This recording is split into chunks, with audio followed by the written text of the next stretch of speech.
বিভিন্ন সময়ে উদ্ধার হওয়া মোবাইল ফোন প্রকৃত মালিকদের হাতে তুলে দিলেন কোচবিহার জেলা পুলিশ সুপার। বিভিন্ন সময়ে চুরি হয়ে যাওয়া এবং হারিয়ে যাওয়া মোবাইল উদ্ধার করে প্রকৃত মালিকদের হাতে তুলে দিলেন পন্ডিবাড়ি থানার পুলিশ। জানা গেছে, বুধবার রাতে পন্ডিবাড়ি থানায় একটি বিশেষ অনুষ্ঠানের মাধ্যমে বিভিন্ন সময়ে উদ্ধার হওয়া মোবাইল ফোনগুলি প্রকৃত মালিকদের হাতে তুলে দেয় পন্ডিবাড়ি থানার পুলিশ। এদিনের এই কর্মসূচিতে উপস্থিত ছিলেন কোচবিহার জেলা পুলিশ সুপার দ্যুতিমান ভট্টাচার্য, অতিরিক্ত police super Krishna Gopal Meena, DSP headquarter Chandan Das, Pundibari থানার ওসি হিমাদ্রি ঘোষ সহ অন্যান্য পুলিশ আধিকারিকেরা। প্রসঙ্গত উল্লেখ্য, বিভিন্ন সময় কোচবিহার জেলা জুড়ে মোবাইল চুরি এবং হারিয়ে যাওয়ার ঘটনা ঘটে থাকে।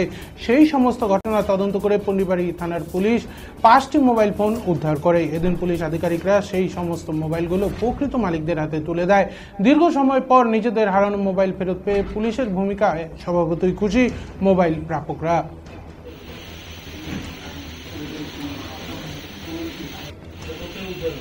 নাম কি? আমার নাম শ্রাবণ। বাড়ি কোথায়? কোথায়? চকচকা। কতদিন আগে মোবাইলটা হারিয়েছিল? 4 মাস আগে। 4 মাস আগে। মোবাইলটা ফিরে পেলে কেমন লাগতেছে? বাড়ি কোথায়? বাড়ি কতদিন আগে মোবাইলটা হারিয়েছিল? মাসখানেক আগে।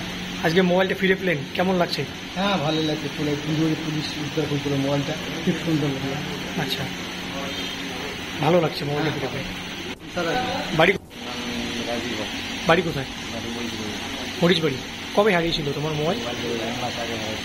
ও, আজকে মোবাইলটা ফেরত পেলে?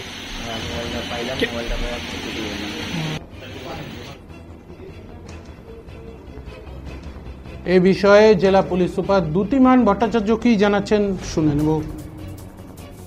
জেলা পুলিশের তরফ থেকে বিভিন্ন সময়তে বিভিন্ন মোবাইল যে উদ্ধার হয় সেগুলোকে আমরা বিভিন্ন সময় যারা উপভোক্তা তাদের হাতে দিই এবং তাদেরকে এটা সম্বন্ধে সচেতন করা হয় যে মোবাইলকে খুব সাবধানে রাখতে হবে, কারণ এখন আমাদের যাবতীয় তথ্য কিন্তু মোবাইলের মধ্যেই রয়েছে এবং যারা সাইবার অপরাধী তারা কিন্তু এই জিনিসগুলোর ওপর করতে চায় এবং মোবাইল কারো যদি হারিয়ে যায় আপনি কিন্তু সাইবার অপরাধীদের পাল্লাতেও পড়তে পারেন।